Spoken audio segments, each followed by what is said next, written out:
Hey, what's up, everybody? This is Culturally Damaged, now coming to you live in video on Facebook, as well as our regular programming, which is on Spreaker, iTunes, and Mixler. So we want to welcome everybody to the show. This is Dan and Kris, and we are Culturally Damaged. It is the end of 2017.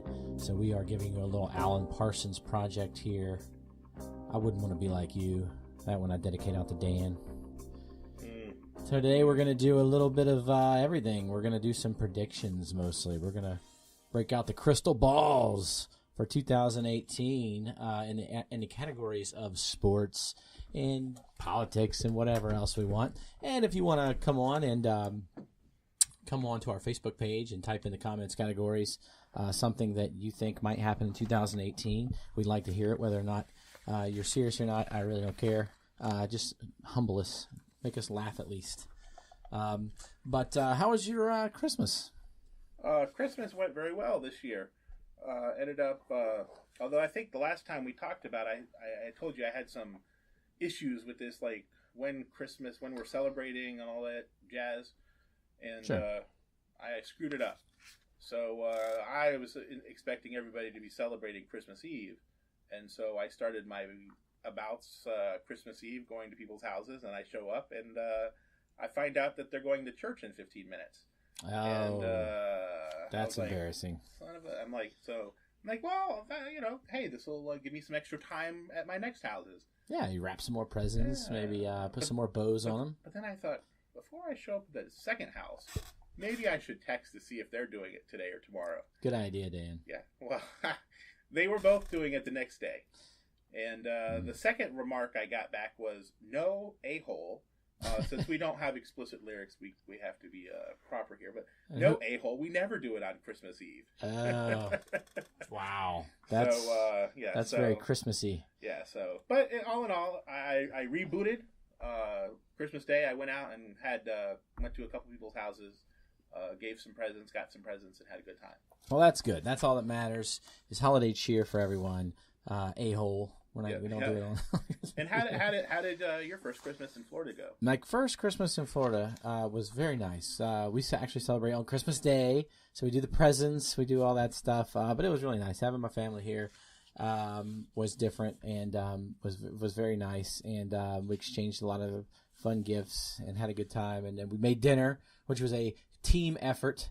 We had a pecan pie. It was not a damn pecan pie, but it was this next best thing, and we had ham, and we tried to eat somewhat keto friendly, which is I'm on the keto diet, but it all fell to the wayside after about halfway through the meal, and I think I stacked up about 4,000 or 5,000 calories. But I'm back on the diet train now, and back to the regular thing. Hopefully, New Year's Eve I don't booze it up too much, and if I do, it'll be all clear liquors for me, pal. Well, just remember, 1,600 calories of alcohol is 1,600 calories. Yes, it is, and it's a $1,600 bail if you drink 1,600 calories of bourbon, which I did last week, and that was interesting. And before we get going too far, I just wanted to say thank you for bringing in the leftover ham. So I did not have any ham, and I didn't get any leftovers. So ham is my Christmas leftover. Well, that's very good. That's Honey Baked Ham. There's a plug for Honey Baked Ham in Clearwater. They do a fine job. The folks over there are very nice. We bought a half pound of ham for 3 people. And my mom eats like a bird. My dad eats like a bird too, but it's a vulture. All right. Well, so we have some predictions. This has been a shit stain of a year, 2017, in every way, shape, and form.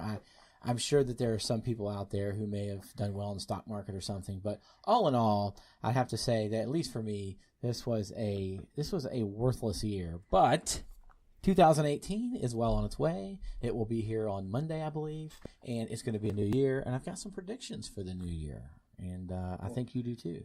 Well, I do, and but I just wanted to we finish off this last season with the Bucs, and as you mentioned, the Lightning are playing really well right now. But as you mentioned, this year though, it started off with the Lightning missing the playoffs. Yes.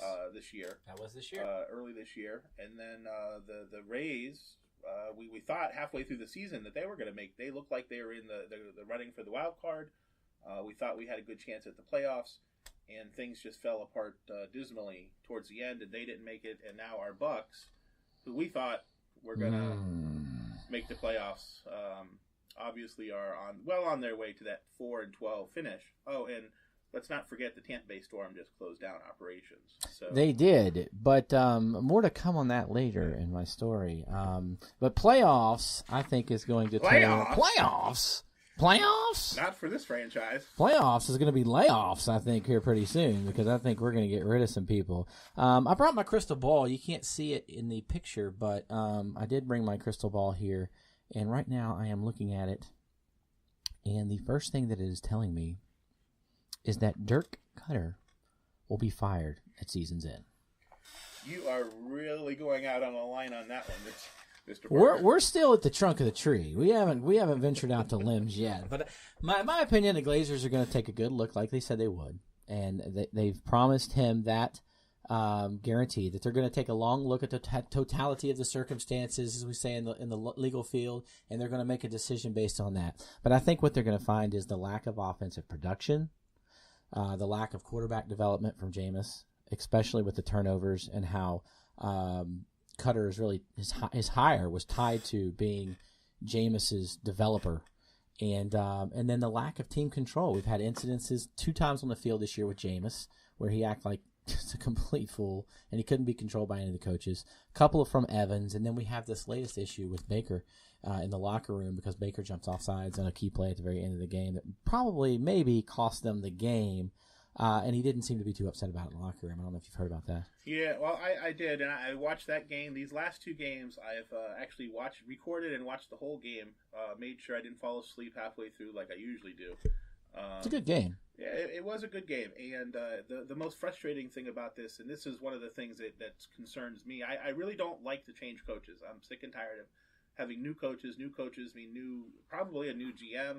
It's a rebuild for the most it's part. It's a new philosophy, new players, but Dirk Cutter, it's like the little things. We talked about there was the fumbled snap. Like, come on, like these little things. These are the tiny little things that seem to be getting overlooked. The penalties, the offsides, it's sloppy the false football. start. It's sloppy, undisciplined football, and I think that is going to play into his firing. And I just think you have to do it. There was so much hope going into the season. We beat a dead horse. We talk about all the hope, and then and a guy like Chris Baker, who's trying to ice the kicker on HBO's Hard Knocks and be a funny guy and seduce trees, but he can't watch the ball and see when to. It just drives me nuts. But it's lack of discipline. Is there any ramifications for these miscues? These guys get paid millions of dollars. No.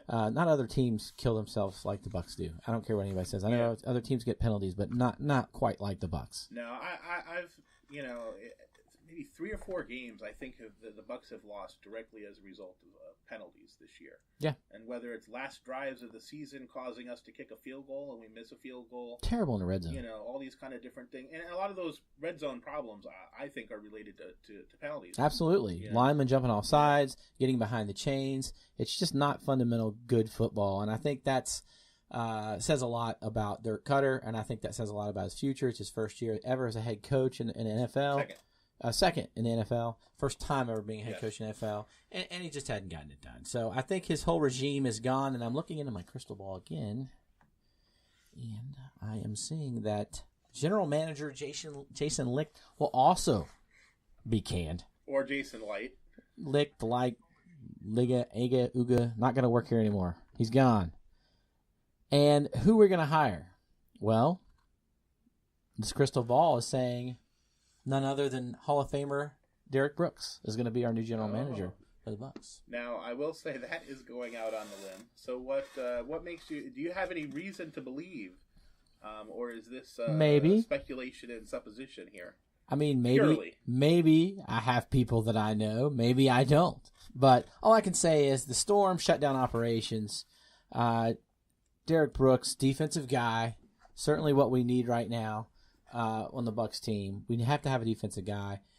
He's a players kind of guy, but he was president of the Storm. Storm shut down operations. He's unemployed. He needs a job. He's a Hall of Famer. He does so much good stuff in the area. Everyone seems to love him. He's a Walter Payton Award finalist one year when he played. He is a Hall of Famer.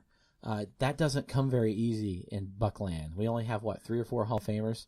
But I think that he has the business acumen from his time in the Arena Football League, and I think that he knows what the Bucs need because he was around when the Bucs were the most successful.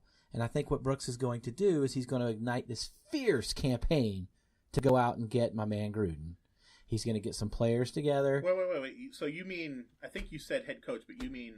no, not head coach. General manager? General manager. Okay. Well, Jason Light's going to be fired. He's going to be replaced as general manager by Derek Brooks. All right. Now I'm starting to buy what you're saying. Derek Brooks. I'm sorry. Well, I said that Jason Light's going to be replaced by Derek Brooks. And Derek Brooks is going to ignite this huge campaign throughout Bucs Nation to go out and get the old guy back, John Gruden, and bring us back to our glory. And he's going to be equipped with a $55 million contract over the course of 5 years for John Gruden.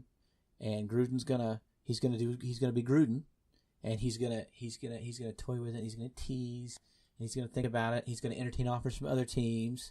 He's going to say kind of no, and then all of a sudden one day, somewhere around the end of February, he's going to take the job. And he's going to come back. Well, I have heard the reports out there that Gruden has been contacting some old assistants and different things, and so he's trying to bring the crew back together, so to speak. It sounds, in the way they're posing it, is that just in case he gets a job offer, I would not be surprised if there's actually already a deal in place for John, whether it's here or somewhere else. If I'm predicting if he's getting hired, I would say probably within a week after the season being over, he would be hired here. And that's assuming things are already in motion, which is a possibility. If he is contacting coaches, you can't think that there's a lot of NFL teams out there trying to hire him because he's been out of the game for so long. However, he is a big name, especially around here. He brought the city a Super Bowl. But John brings that fire. He brings that knowledge. He brings that offensive prowess that we need. And I think one of the things he's going to do, and we talk about going out on limbs, here's my next prediction. Defensive coordinator brought in with John Gruden, Jeff Fisher. Jeff Fisher's going to take the job as defensive coordinator under John Gruden. And he's going to lead this defense back to glory. It is all of his players out in L.A. that are playing for the Rams. So he said that, and not a class move. Not a class move. Probably, maybe it helped his marketability a little bit, but it showed like a little bit of grudge that I think he's still holding against the people out there. But speaking of the Rams, one of the first moves that Brooks is going to deal out in his tenure as general manager, this is according to my crystal ball and nothing else, is he's going to deal out Deshaun Jackson. He's going to put him back out in California to the LA Rams. And in addition for that, we're going to get Tavon Austin and a couple of draft picks. So we're still going to have that speed, younger speed, on the corner that we're going to get out of an underachieving wide receiver out of West Virginia who plays now, who had a unreal 40 time at the combine. Fast guy, but very small and hard to get the ball to for the most part. He's not a leaper. Well, I have to say that's the if John's here, I don't know the likelihood that Fisher is going to want to get back into being a defensive coordinator. It sounds kind of like he's putting his eyes on another head coaching job. But it can't be such a bad thing to kind of bring in some heavy hitters and to really get this defense. Even if we use Jeff Fisher for his player personnel input on a defensive side. And LA did have one of the best defenses, I think, in the last few years before he was fired. He's a great defensive mind, and I really don't think because of his age and his record as a head coach that he's going to get to the point where he can get a head coaching job this year. But if he coaches under Gruden for a year and the Bucs have a little bit of success, he's definitely the first name out there to go out for a head coaching job. So what's 1 year, you come in, you make a couple of $1 million, and then you go out and you take a job as a head coaching job next year.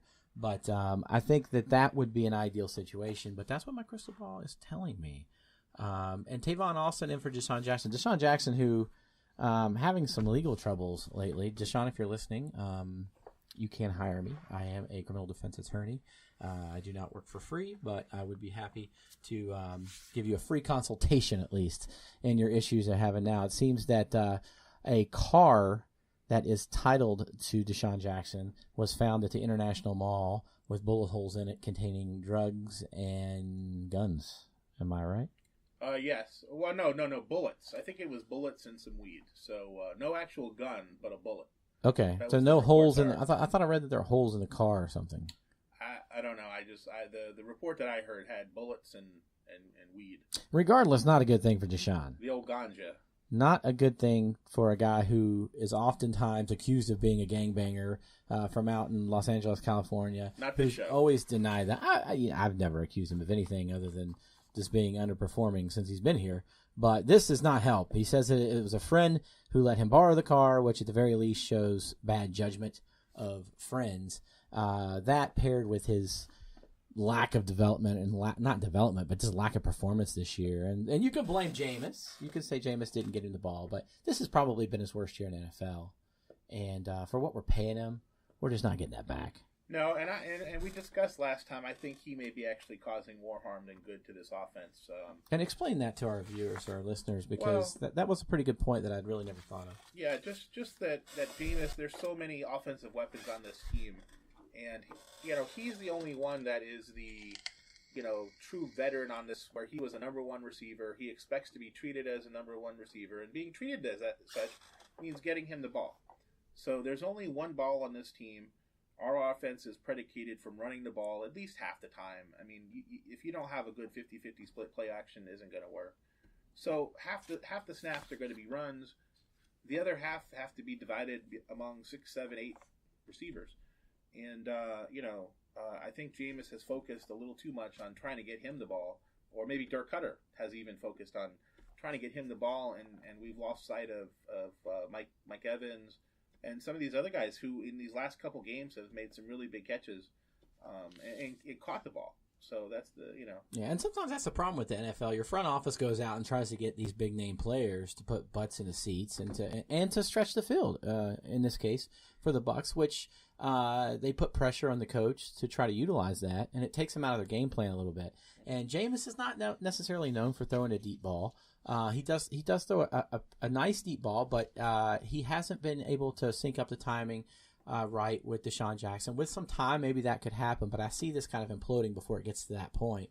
And when the team's offensive game plan and strategy is starting to change because you're trying to please other people and you're not trying to just produce yards and points, I think you got a problem. And I agree with your point there. And the other thing too is that I think the Bucs have a pretty deep receiving core. So when you add in Humphreys, who played well, Bobo Wilson played well, Freddie Martino, Wilson. All played very well in Deshaun Jackson's absence. And so I think, going forward, like you said, with that large cap hit or large contract that he has next year, that money is better well spent. Perhaps on the defensive side of the ball. Yeah, and also if you bring in a guy, if you need the speed, which you do, because we are pretty deep, but we really don't have much speed. Godwin, who you mentioned, is not fast. We got rid of Reedy. We have Humphreys, not a fast guy, he's a slight guy. Marino, these are not guys that are going to scare defenses. You're not going to get safety coverage over these guys because they're so fast and you don't have to game plan around anybody except for Mike Evans. You do have to game plan around Deshaun Jackson, but it's getting so that teams don't really have to. But if you bring in a guy like Tavon Austin, he's not the household name as Deshaun Jackson, but he is the same build. He comes from the same mold. He's fast, and he hasn't quite hit his stride in NFL yet. I think he could do so. If you bring in a guy like that, you could probably get him for pretty cheap, and I think the Rams are really willing to do that now because they haven't had much success with him. But my crystal ball is telling me something else, and I'm not going to go out on a limb on this one either. You're probably going to make fun of me, but I believe, and the crystal ball is telling me so, that OBS that Doug Martin will be let go by the Bucs despite his big contract. Well, actually, I think Doug, I don't think he has a contract. Well, he may through not. The end of the year. Through the end of the year, though. I think his contract ends. I think he has one more year. I think he has one more year left on it, but I think they may be able to get out of it because of the substance abuse. I think part of the contract said that if there's any substance abuse, it would null and void the contract in some way, shape, or form. I thought this was his last year, but maybe not. You may be right. If it is, I thought this was the year that they could have avoided on that contract. So anyway, just so you guys know, this is our first time using our Facebook Live here. So if you catch us on a little break or something, we're trying to see how this goes here. So anyway, but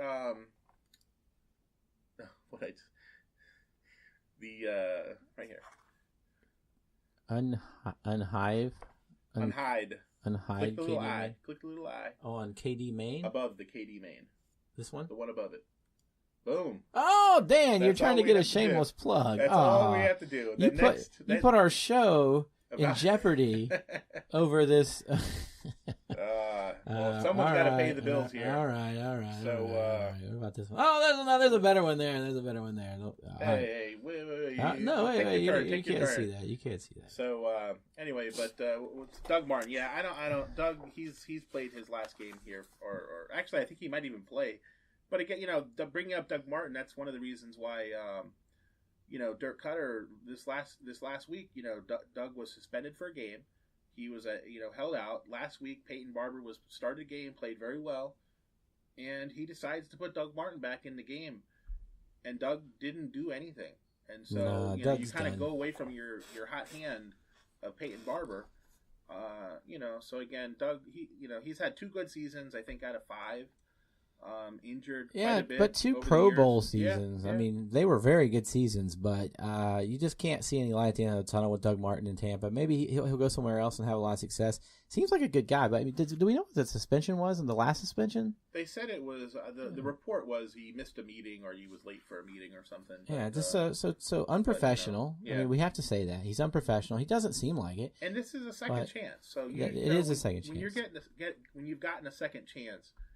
Any little violation is a big deal, especially this season. This is not like it's something that happened 2 or 3 years from his previous suspension. Right. It was just last year, right? Or same season, yeah. Last year they spent him for this year, yeah. So yeah, he was on thin ice anyway. He's got to go, and with all the teams with all the holes in this team, you got to think now that we just have to depend on Peyton Barber, Jacquizz Rodgers, and Charles Sims to kind of carry the load. I don't see us bringing in anybody because it's not really that big of a hole. We have a running back by committee, pretty strong committee for the most part. Charles Sims pretty good out of the backfield catching the ball, and the other 2, Peyton Barber, more of a power rusher that doesn't make many moves but is strong, has that one step and he's gone. Jacquizz Rodgers a little more shifty. You got to like that committee. I think Fitzpatrick is out. That's my prediction. Fitzpatrick, Fitz retires. You think he retires, huh?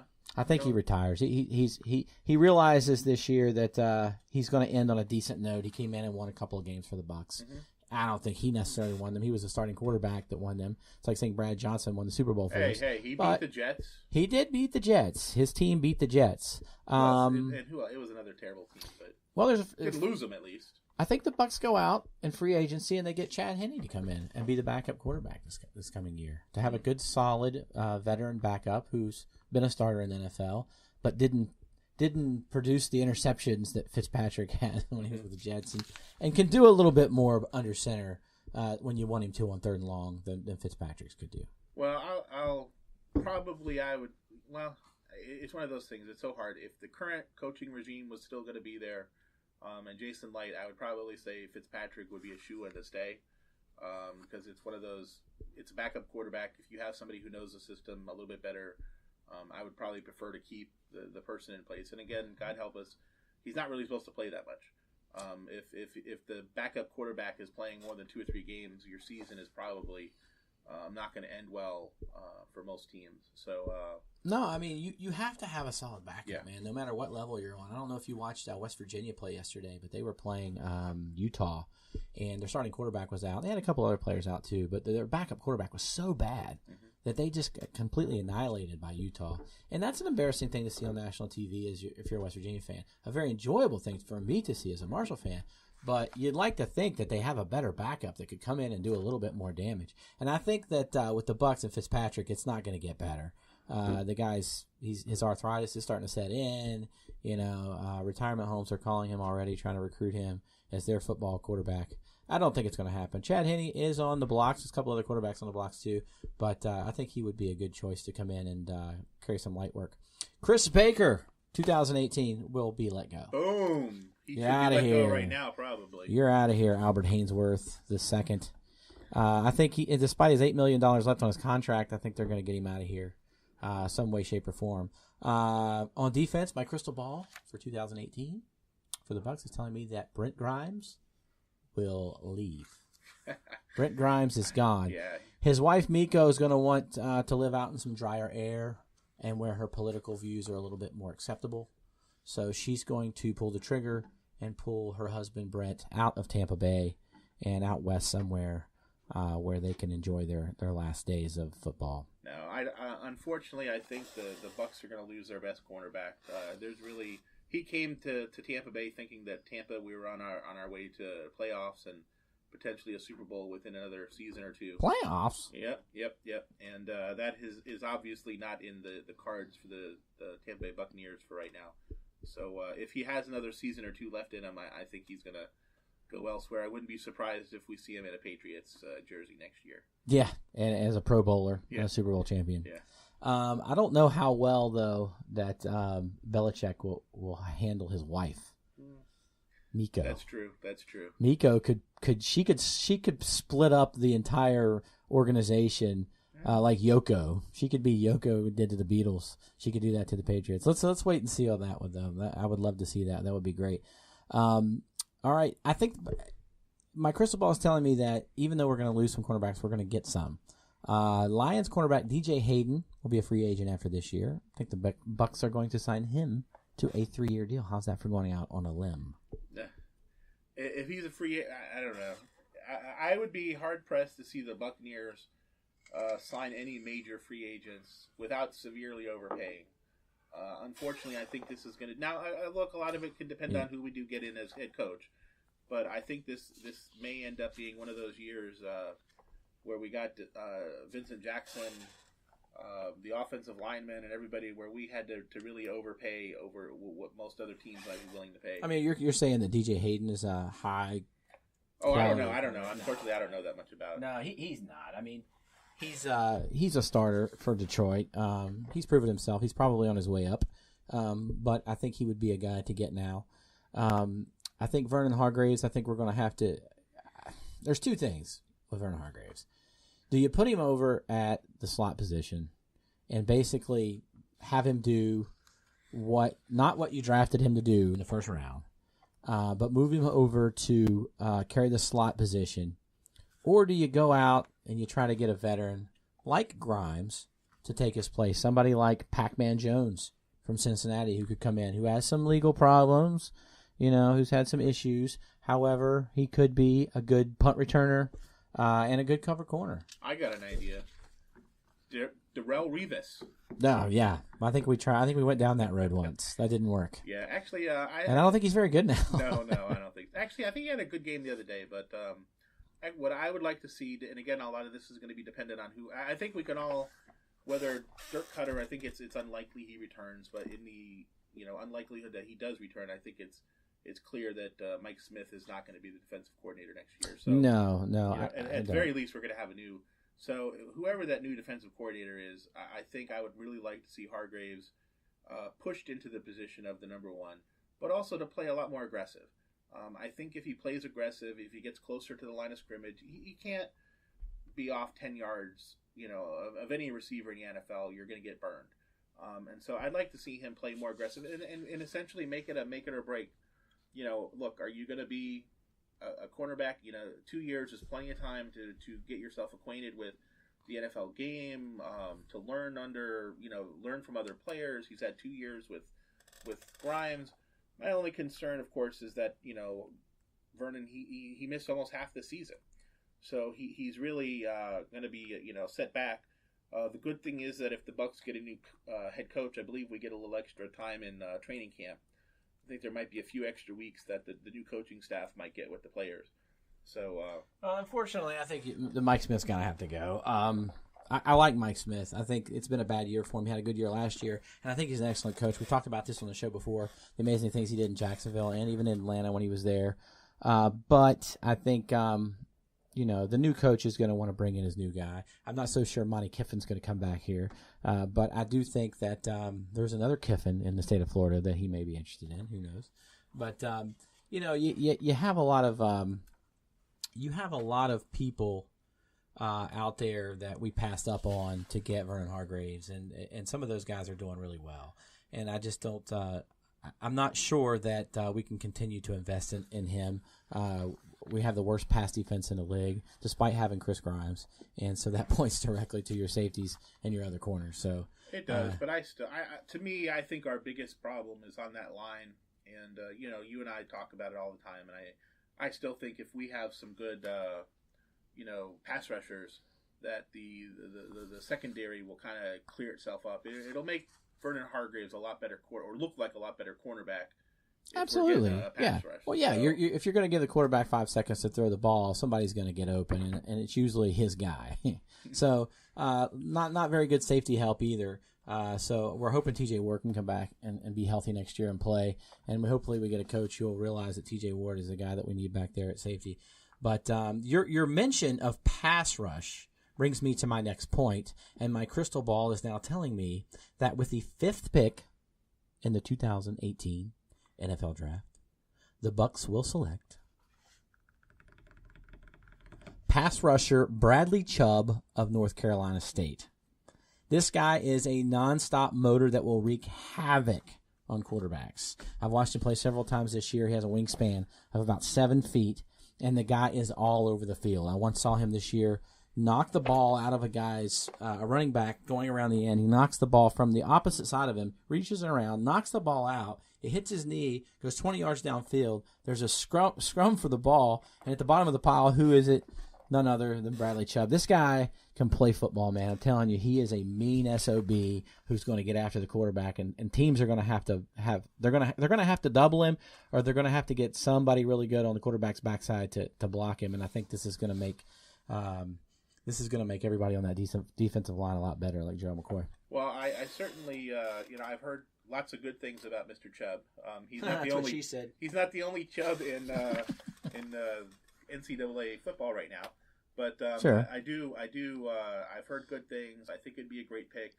Hopefully we use our 2nd and 3rd round picks, maybe to also pick up defensive linemen and pass rushers. So I wouldn't, this offseason, I honestly I'd like to see 2 or 3, maybe even 4 players brought in, whether it's free agency, draft, even if there's some later round that are to be backups. But we really need to bring in a lot of defensive line help. Yeah, we need a depth on the line. Baker's gone. I certainly hope so.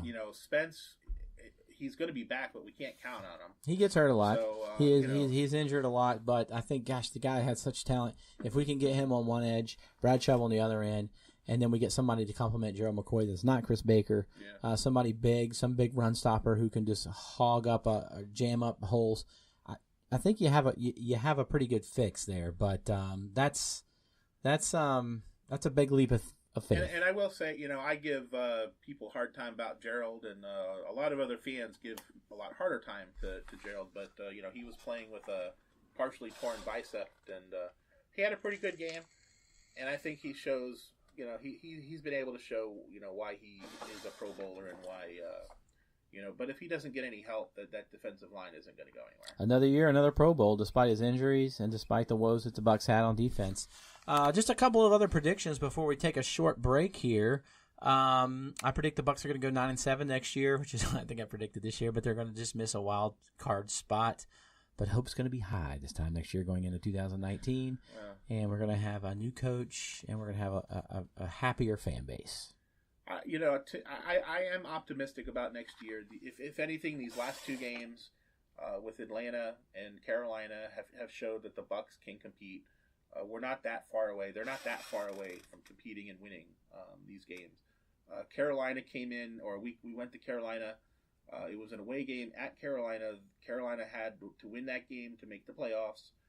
And the Bucs had nothing to play for, nothing to win or to lose. Really, a lot of injuries, a lot more injuries happened during the game. Mm-hmm. and we almost won that game.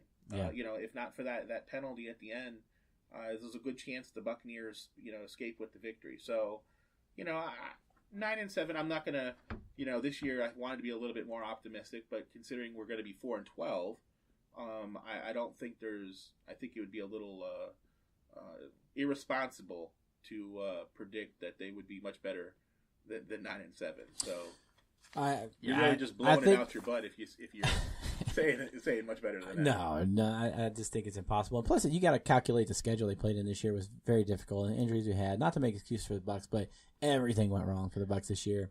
If we could play the Browns like 10 times, yeah, why can't we play the Browns more? Let's get transferred to that division. Well, I'll put a letter in. And see if that can help. Or get the Browns moved. Actually, I don't want to play Pittsburgh and Baltimore. Can we play in an AFC South division where the Jaguars are just cleaning house? We got to play against the Texans every year. And you get to play every year. You got to play the Titans, and then Luck's going to be hurt again for the next 3 years. Pagano's probably still going to be there. Man, if my dad's listening, he's probably going to chew me out because he's a big Colts fan. The one thing that scares me, as far as Gruden might be concerned, would be Arizona's situation. There's been some reports that Bruce Arians is going to retire at the end of the year, or maybe mutually. If Carson Palmer is still going to be Arizona's quarterback for another couple years, that might be one of those. I'm not saying it's pop, but Gruden has always been in love with veteran quarterbacks and everything. That's a good point. That's a good point. But he also loves Jameis. Yeah, he does. I think it's fair to say he does. I mean, it'll be his fourth season. Fourth season. Fourth, yeah. So I think that's not that's a significant amount of time in the league. You should be past most. I think he's at his prime, and I think he knows that there's just a couple of little things that he needs to fix, and I think he thinks he can fix them. And if he's got that quarterback, he hates quarterbacks turning the ball over more than anybody. I mean, that's why he wants veteran quarterbacks. And that's why I always had him. So you got to think he's going to fix that quick. I mean, not that it's just an easy fix to make a guy quit taking so many risks, but a lot of his fumbles, they don't come from taking risks. They come from just not taking care of the ball in the pocket. And that's the sad thing. And then he goes crazy last week after he thought he recovered the ball instead of Julius Peppers, and that was just embarrassing. That can't happen.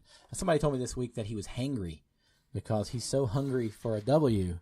He hadn't eaten his fingers. He hadn't been able to eat a W in a while, so he's hangry. But I'm getting hangry. You're getting hangry too. But hey, I know you're getting hangry for my last 3 picks. My last 3 picks for Chris Jadamas. That's my new name. I'm calling myself Chris Jadamas. Play this back in a year from now, and you're going to say, wow, how do you know all that stuff? Last 3 honorable mention picks that I have here. The Vikings are going to become the first home team to play in the Super Bowl this year, and they're going to lose in a close game to the Steelers. And it's going to be Ben Roethlisberger's last game. He's going to retire. He's going to ride into the sunset at the end of the game. That's going to be the end of Ben Roethlisberger. Then we get to see what the Steelers are going to do post Ben Roethlisberger, which should be fun. You certainly are endearing yourself to the Steeler fans locally, so I kind of despise those folks. But I'm just telling you what's in the crystal ball, man. They're going to have to do a lot better against the Patriots than they've done in the past to make your Well, I think this might be the year. I say it every year, come true. But I think this might be the year. I think they beat the Patriots. But what's funny though is James Harrison is now a Patriot, and he took his playbook with him. Surely, not so funny to other people. Oh man, that is something. He's been a Steeler for life. But actually, he did go to the Bengals for a while, which was also a conference rival. People didn't like that, but they were like, he's not starting. He's got to do what he's got to do. But now to go to the Patriots this late in the season, whoo, I don't know. Rockets take the NBA title this year in 7 games over the Celtics. 7 games over the Celtics in the finals. Mike D'Antoni wins Coach of the Year again. And the Yankees recapture their old glory by winning their 28th World Series. I knew you'd love that one. That's the one we're going to finish on because Dan's over here, hemming and hawing. He hates the Yankees, as do most people here in the area because you're either a Tampa Bay fan or a Boston fan. But we have something special for you right now. During the break, Dan, who is on a huge roll right now, last week interviewed John Gruden. Yeah. And Gruden was very, very humble. Very humble. Didn't give us a whole lot of information, but he was very humble. Yeah, but, he talked to you, and we're not a huge like you, show. He didn't, but there's a history, and I'll explain that later. Not today, but later, sometime later in our programming. Another episode. I'll explain the tiff that John and I have. That's just really silly. Well, let me tell you, it's starting to be a common thread here. Evan wouldn't be interviewed by you either. Is that a fact? That's a fact. All right, well, let's go to the interview now and hear what Longo has to say to Dan in our weekly interview, Man to Man with Dan. I'll turn your music off. Hi, good afternoon, Evan. This is Dan Perry of Culturally Damaged. Thank you for joining us today. Thank you. Good to see you. What did you think when you saw you were going to be interviewed by Culturally Damaged today? It was, I guess, a tough pill to swallow in the beginning. Ouch. I'm sure most of that's directed at my co-host. Anyways, thank you again for joining us. Let's get started. I know you've been traded to the San Francisco Giants, but I was just wondering, the Rays had such a good start last season. What happened down the stretch? Just us playing terrible. I'd have to agree with you on that. That's probably one of the reasons why you got traded. Moving right along, September 28, 2011. Game 162. One of the most memorable moments in Tampa Bay Rays history. Evan, take us through and tell us a little bit about what you remember about that moment. I was standing on deck, and I knew that they had tied the game when I was in the dugout getting ready to hit, and I knew that I was gonna, if they ended up eventually winning the game, that I was gonna have a chance at some point to win the game for us. And so, standing on deck, I mean, it was just, I guess, coincidence and fate that they had actually just won the game while I was walking to the plate, and thought I knew I was gonna have a chance to do something special. I mean, I would have never dreamed that it would have been a home run, but at least I was in the situation to be able to have a chance at it. And obviously, ball goes over the fence, and I mean, I couldn't believe what happened. But when I hit it, I didn't really think it was gonna go out. I was actually running hard and kind of trying to peek and see where it ended up. I was thinking, if the ball doesn't get out of the ballpark, I got to make sure I'm on second base. So, I see it duck over the fence, and it was just, pure rejoice after that. I remember that night very well. My friend Barbie and I lost our voices cheering from left field. That's a night we will not soon forget. Evan, I know this sounds a little weird, but Kris and I were arguing in the office the other day about what type of bathing suits are appropriate to wear here at Clearwater Beach. I keep saying board shorts, but Kris refuses to wear anything but Speedos. What do you think about that? Probably 4 years ago now, and everybody was wearing Speedos, so I wear Speedos. So just like our last guest, John Gruden, you refused to be interviewed by my co-host, Chris Parker. You care to explain that? I see a lot of guys who have a lot of physical ability but don't have enough up top to, be able to control certain situations. I'm a little scared to ask the follow-up question, but on that note, what in your life reminds you of Kris? Molly, who is our small wiener dog. Well, I was not expecting that. Anyway, since you brought up Molly, tell us about Pet Pal and why you and your wife, Jamie, support them. Jamie and I chose Pet Pal because they're a local, because they're nonprofit and no-kill, and they do great work. They're great people there. Like I said, we've adopted from there, and we've done. Jamie's done plenty of events with them, and we really enjoy working with them. Well, Evan, that's all the time we have today. Thank you for joining us. Our listeners really appreciate it, and we wish you all the well in San Francisco, and we hope to have you on again someday. All right, man. Thanks for having me on. All right, Dan, that was that was embarrassing. That's 2 stars in a week that you have shamed me with. Hey, look, what am I going to say? I just ask the questions and they answer them. Well, I don't know. All right. Yep, that's true. Well, it was a good interview. I hate to see Longo go. So long go. Get it? Very well done. I remember a lot of those moments he was talking about. Those are the glory days that we'll be telling our grandkids about. And then we'll probably blame a goat because we haven't been in the World Series in a long time. Well, I will tell you that game 162, I was at that game. We were down by 7 runs or something. And we hadn't scored freaking 7 runs in a week. And we were going against the New York Yankees, who, of course, had Mariano Soriano, Sandman, coming out of the bullpen. Yeah. And thank God the Yankees had already wrapped up the AL East and their playoffs and all that kind of jazz.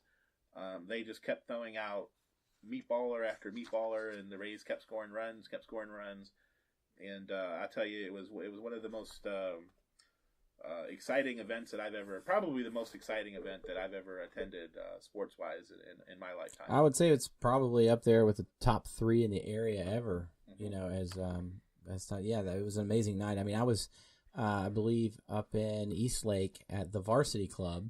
And we had trivia there that night, and it came on the TV, and we were like, let's stick around here after the trivia is over and see how this ends, because this is getting interesting. And then everything just happened. Yeah. It was amazing. And then we had the series with the Rangers, I believe, which was a complete letdown. But speaking of letdowns, we have some predictions for 2018, not involving sports, but involving everything else.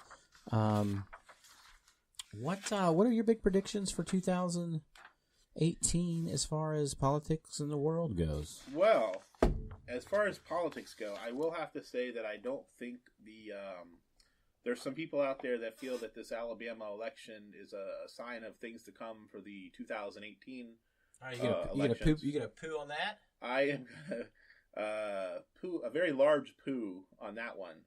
I'm not going to necessarily say that things may not turn out well for the Republicans in 2018, but I don't necessarily think that vote is a very good predictor of or litmus of what's going to happen. I will say though that there is a lot of frustration with the president out there, but right now the economy is doing pretty well, and I think the reality of previous elections are usually that if people feel comfortable in the pocketbook, they tend to keep incumbents in the seat as opposed to economic downturns, and regardless of who is the cause of it, or the ups or the downs and all that kind of stuff. And so I would say that the Republicans are probably they're going to hold, outside of a Trump impeachment, I think that the Republicans will probably hold on to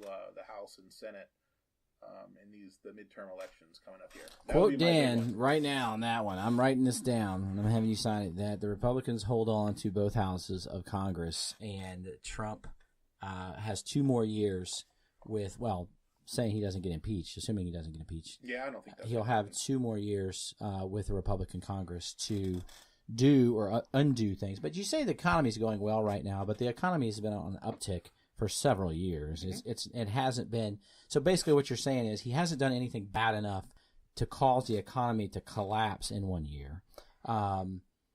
Okay, I'll give you that. But his new tax plan, sure that's what I'm saying. But his new tax plan that he just passed is going to say a lot. I think that's going to be the tell, because in the next year or so, I think we're going to see, the next year and a half, we're really going to see.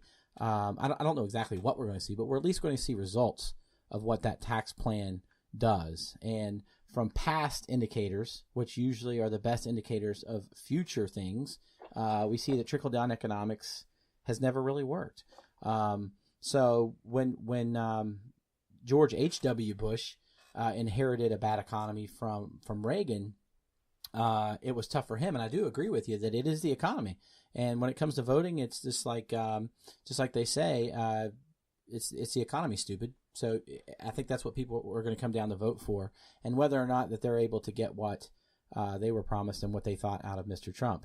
But as far as this goes in the future, in 2018, my crystal ball is telling me that Bob Mueller is going to move closer and closer and closer to the president with his investigation. You guys are on a first-name basis, huh?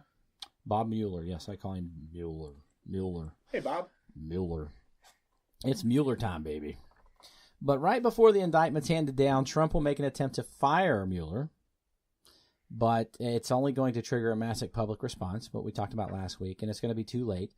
Trump will discredit the investigation, but well into his impeachment proceedings, he is going to resign. He's going to resign office, but not before urging his supporters to rise up against a corrupt government, in which he's going to call it, but not in those eloquent words, but in some crazy tweet. And it's going to be chaos in 2018, even so more than 2017. This country is going to experience a shit show like it has never seen before. And it might be fun to watch, but it's not going to be pretty. And so, what do you think is going to happen in these elections coming up? I don't necessarily think that the election in Alabama alone is a pure indicator. I do agree with you there. I mean, you have a pedophile, potentially accused pedophile, with a lot of accusers out there, who loses. Now, it does show that the Democrats were able to mobilize the black vote against both Trump and Roy Moore, and that is a good indicator. And one of the people out there who is actually mobilizing that vote, DeWanna Thompson, is somebody that I used to work with in the Obama campaign, who is a very skillful political operative out in Birmingham, Alabama. And so I think what they were able to do out there with her leadership and the rest of the Democrats was very, very impressive. However, I think the Virginia elections are more of an indicator, and the New Jersey election was more of an indicator of what's going to happen. I think people are upset. People are going to be mobilized, but it does matter who's running. It's not enough to hate someone. You have to have an admiration for someone to really mobilize voters. There was a big disconnect and hatred even with the Democrats in 2004 with George W. Bush.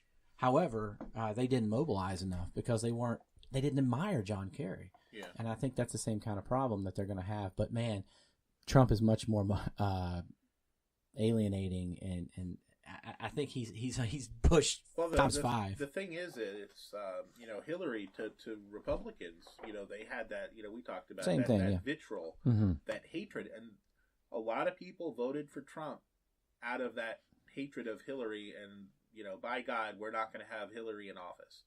And I would say though that Trump, what Trump has been able to do or has done. He's polarized, so there's a lot of people who dislike him, but his supporters are so his diehard supporters are so fanatical about him. And so are his diehard reporters over at Fox News. Yeah, and but he's able to mobilize by just and turn this whether you agree or disagree. He's able to turn what these other news stations say and all this kind of stuff, and people buy it.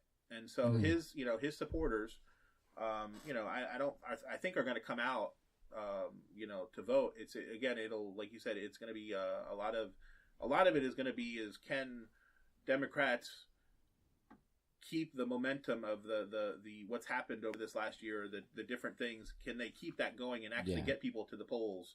But you have to think. I mean, there were people that said when Trump was elected, he's got to stop tweeting. He's president now. He doesn't have to act like this anymore. But it wasn't necessarily a strategy as much as it was a character flaw. And so he's not going to stop tweeting. He's not going to stop being controversial. He's not going to stop being Donald Trump. So he's going to continue to do these things that are just going to infuriate the other side, because that's what he does. He antagonizes people. He insults people, and that's how he operates. And it has worked because he's said those cue things, those cue words that just touch to the bone of the anger of a lot of his supporters. Fake news. And the fake news, and all the stuff he said about kind of scapegoating immigrants for all the problems that we have in the United States. And listen, people hate the government. People hate politics. And one of the things we were talking about the other day is it's the same on both sides. Both sides hate what's going on in Washington, whether it's the Democrats or the Republicans. We just hate the system. We think it's so rigged. It's so problematic in terms of the money that goes into it and what people get back for their money, and the fact that I can't buy a lobbyist, and the fact that corporations can put as much money into an election as they possibly want because they have, for some reason, First Amendment rights as a corporation. But the difference is that, at least in my feeling, is that right now it is getting worse. Some of the decisions that are being made are making it even easier for the rich to be able to manipulate the government and the way the government works. And that's a difference of opinion that you and I probably have, but that's just the way. Yeah. That many of us see I don't know that I disagree with about as far as the rich manipulating government. However, I kind of see that's that didn't start with Trump. Certainly not. And it's been going on for Certainly not. the rich. Unfortunately, the reality is throughout history, they've controlled things. Whoever holds the money is who's truly in charge. Whether it was, whether it's in the show Game of Thrones, and you have the whatever bank that controls who's going to be the king and who's going to do this and that. The same thing happens here with our politicians, both Democrats and Republicans. The big spenders, those are going to be the people that are going to dictate. Unfortunately, there's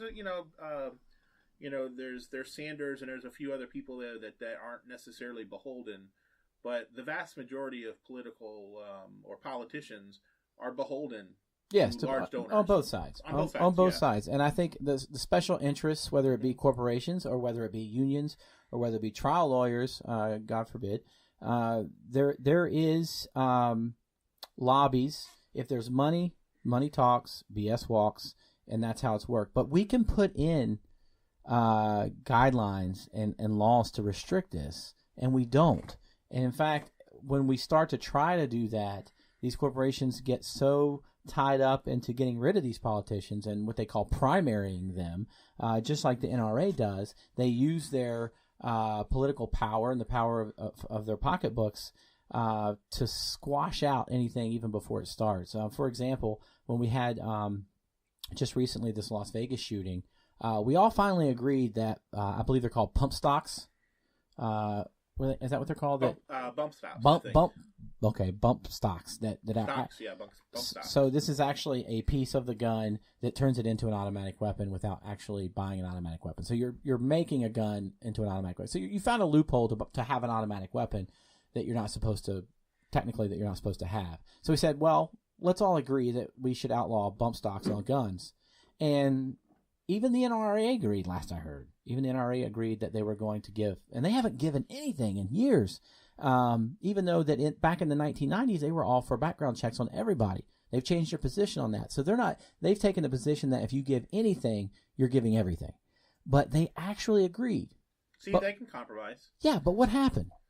It's been killed. There's nothing. We haven't heard anything else about it, and the legislation never happened. Things that we all agree on, we can't even get passed in Washington. Well, they've had some other big issues that they've been dealing with. So, well, I think the problem with guns is a pretty big issue, and I think if they can't chew bubble gum and walk at the same time, they don't deserve to be in Washington. It is Congress. Yeah, it is, and they have a lower approval rating than gonorrhea, and I think that's actually a true statement. And you know what? When I hear that, and I hear that they have a 8 or 9% approval rating, and gonorrhea has like a 10% approval rating. You know what the first thing that comes to my mind is? I'm scared. Who are these 90% people that think Congress is doing a good job? But it's you're trapped. You get up there, you get tainted, and you can't work within a system that these old boys that have been there for 30, 40 years, some of them 50, 60 years. Robert C. Byrd, I think, was there for 50-some years, my old senator from the state of West Virginia. And they get everything they want because they have seniority, and it's all based on seniority. And it's all based on them being able to stay there long enough, to be powerful enough, to make themselves powerful enough to pass the laws that they want, and to stay there longer and longer and longer. Well, and that's what I think. A lot of politicians they pay lip service to election reform and all this other stuff. But I think when it comes down to it, the people in office, their primary goal is to stay in office. And so, if having big money, the people who are generally speaking, now there's always, like you said, primarying where people switch their money to, but the vast majority of money is used for the incumbents. And so incumbents are, generally speaking, going to have a lot more money than their challengers.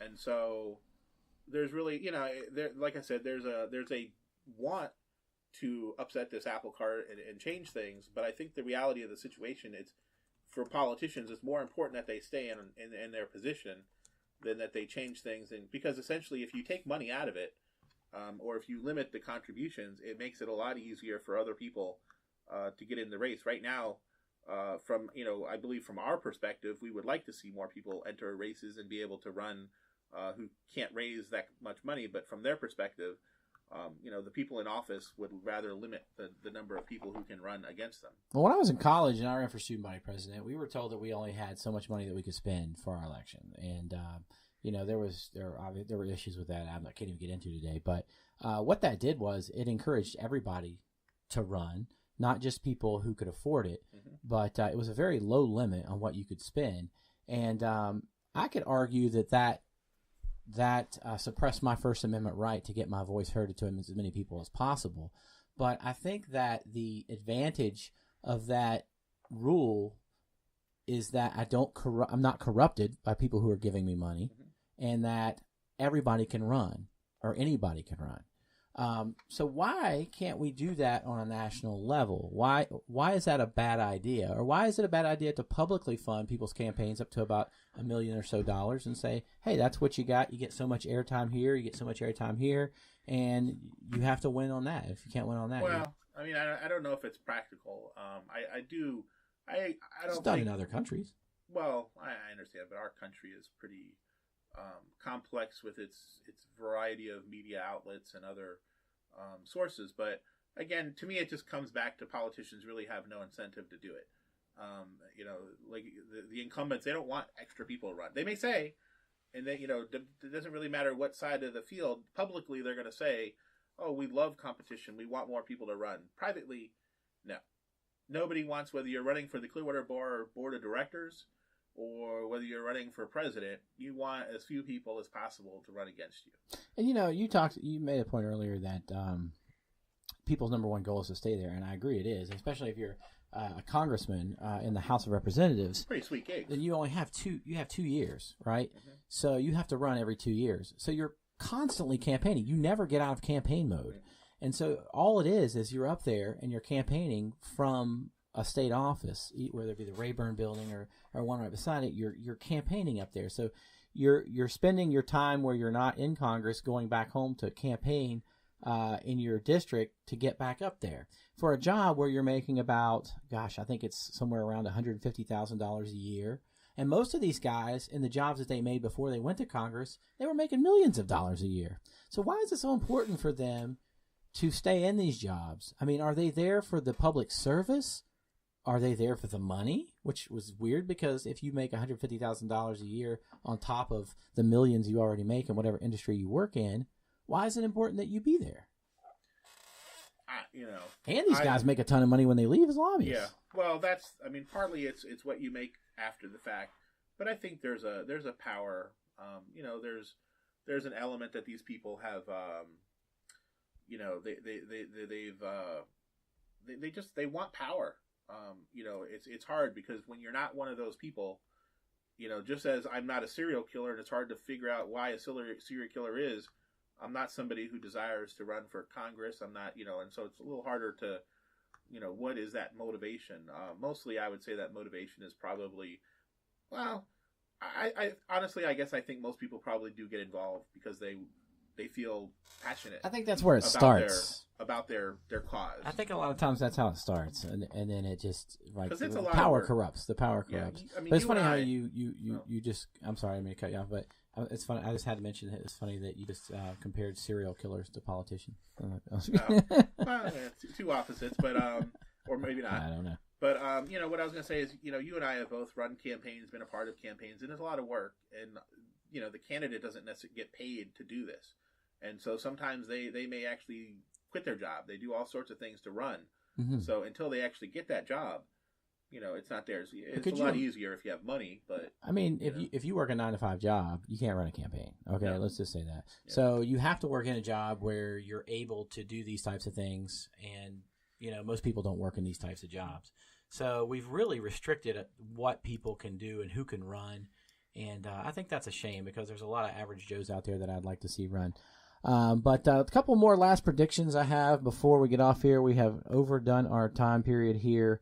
I'm going to guess that President Trump's going to be pardoned by President Pence, so he's not going to do any jail time. He is going to face some indictments, but he's not going to do any jail time. I think that the only thing that Pence gets done is he is going to nominate a conservative judge who is going to be confirmed, because I think this is the year that one of the judges go down, and they're getting old. I think it's probably going to be somebody like Ruth Bader Ginsburg, who will retire or perish by the end of 2018. I hate to say that. I hope that no ill will towards anybody on the court, but I think some of these people are just getting really old, and I think that's going to give the court a very strong conservative majority, and I think that might be the legacy of Pence. During all this political chaos, the Middle East will flare back up, and nothing will be done about North Korea, because nothing can be done about North Korea, in my opinion. We talk about airstrikes and this and that, but it is a quagmire. I don't know what we do about this, and I'm not saying that this is Trump's fault because this happened way before he came in, but I don't think he has made things any better by doing some of the things that he's done. I think there's going to be a terrorist attack on the U.S. soil this year. I think this is the year. I hope to God it doesn't. No. But I think that things are flaring up, and I think that when you say terrorist, now you're talking something that's actually whether it's funded or some sort of. Yeah, that's a good question. It has to be actually something from the Middle East, where it's coordinated with people in the Middle East. Or that's how most people. That's how most people define terrorism. I mean, honestly, I think that what happened in Las Vegas was an act of terror. I think that what happens in all these mass shootings are acts of terror. But excuse my language. I don't mean to make that sound like I just mean any act of terror. But what I'm talking about is a fanatical Muslim terrorist act. I hope not, but I feel like something like that's going to happen this year, and it's going to trigger and justify an attack probably in the Middle East on a country like Iran. I think this administration is going to justify by saying that the treaty with Iran is not working, and they want to keep the Ayatollah from destroying Israel, which is a strong bond that Trump is starting to build right now with Israel, which I have no problem with in some regards, but if it's done to justify more war in the Middle East, I wouldn't want to see that. Well, I would have to say I don't obviously well, not obviously, but I do agree. North Korea, probably nothing will happen. There's going to be more sanctions. They'll keep doing that. The only thing I would say, the only way something happens is if the North actually starts something. So I don't believe the U.S. will do any sort of first strike or anything like that. But if the North provokes by actually taking military action, I think that would be the start of it. I doubt that'll happen. He likes to talk. Kim Jong likes to talk a lot, but again, he still wants to survive, and I think he runs his mouth, but he also understands that going to war with the U.S. means he's dead. There is no, Saddam survived in a hole for a while. Osama bin Laden survived for years, but eventually we killed. Yeah, I mean, this is a different type of war, though. So, we're talking about an enemy who has nuclear capability. I'm just possibly. saying if there, but he knows that he's not going to make it. Yeah, and so I don't think that. But in the Middle East, we. I don't think anything is gonna. I think again we have a lot of saber rattling, a lot of anger that comes out of what's happened recently. I think things will die back down, as they usually do. I'm not terribly worried about an outside attack on the U.S. But there's always the rogue person who they have their own views of things. They're not necessarily connected, and they might have. The only way they're connected is that they practice maybe the same religion. They have no necessarily connection to the Middle East, but they just feel and they've read whatever they're and they because it's easy. I mean, someone with the pressure cooker, the Boston Marathon type bombing. I think it's going to be something on a much bigger level, like we saw a long time ago. I hope not, man. Don't get me wrong. I hope not, but that's just I kind of see things going in that direction right now, and I hope I'm wrong. But hey, great interview today with thank you. with Mr. Longoria. I can't wait to hear your next interview. I wish some of these people would talk to me, but apparently I'm like the George Costanza of this show. No one likes me. Persona non grata. Exactly. So I am wondering who this guy is sitting behind you in your studio. While I'm looking at your picture here, I see some skinny guy. That is my goal. So I'm gonna hopefully look like that. What's going on there? Oh, that's the mouse. Hold on there. We have a little battery issues, but yeah. Anyway, we're gonna bring it up. I'm down to the skeleton. I don't think we could edit him out. But no, we're just gonna edit you out. Edit me out. All right. So, but anyway, I'm down 28 pounds now. So, Congratulations, man. That's awesome. That's I think 3 or so over the holidays. So that's not bad. That is Christmas impressive. there. Very good, very nicely done, sir. I think I'm down 14 pounds. Nice. So one of these shows, we're gonna have to talk about our diet and have our silly man conversations that we have about dieting. And one of these days, we'll do this. We'll do a show about it. What I'd also like to, we don't. Maybe we'll get a poll going up next week or tomorrow for the next week's show. But we talked about, or Evan talked about wearing Speedos, and you heard my question and just that Chris he refuses to wear anything but Speedos. I'm a so Speedo guy. we want to know how our listeners feel about that. Whether they feel that it's appropriate to wear Speedos on Clearwater Beach, or whether beachgoers should be wearing board shorts or not. So feel free to chime in, message us on Facebook, comment whatever you want. But we'd like to know what you feel. All right. Well, that about does it for our show. I'm going to finish this off here with some Bikini Bottom Boogie by Curtis Holbrook. We wish you guys a happy and safe New Year. If you have any problems, please give us a call. You can get a hold of me at 727-469-3012. If you have any legal problems concerning criminal matters or personal injury matters, you can also get a hold of Dan. And as we see here on the bottom of our screen, if you are a Facebook listener, you will see here that you can get a hold of Dan. He is right here. Law firm of Dan Perry, estate planning and elder law at perrylaw.com. He does a good job with elder law and estate matters. So give him a call if you'd like to as well. You can find him on his website, set up an appointment on there. But I will be of no use if you get in trouble on New Year's. If you get in trouble, call Chris. Call me on that one. I'd love to help you out. But be safe. Call an Uber, taxi, or what's the other one? Lyft. Okay, yeah. Call those guys. They'll come pick you up. If you have a smartphone, it's easy to do. And don't forget, riding your bicycle drunk is still a DUI. It is. It absolutely is. Oh, there we go. The Bikini Bottom Boogie. Hey, great having you all this week. We're going to come back live again on Facebook next week. It's Culturally Damaged with Dan and Chris. Have a happy New Year.